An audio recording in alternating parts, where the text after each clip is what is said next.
السلام عليكم ورحمة الله وبركاته.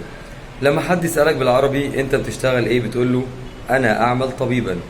يا ترى في الانجليزي هتترجم نفس الاسلوب كده؟ انا اعمل طبيبا. تعالوا نشوف.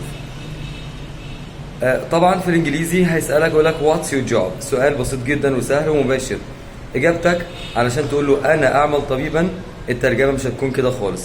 عندنا في الانجليزي هتقول له I am a doctor, I am a teacher, I am an engineer.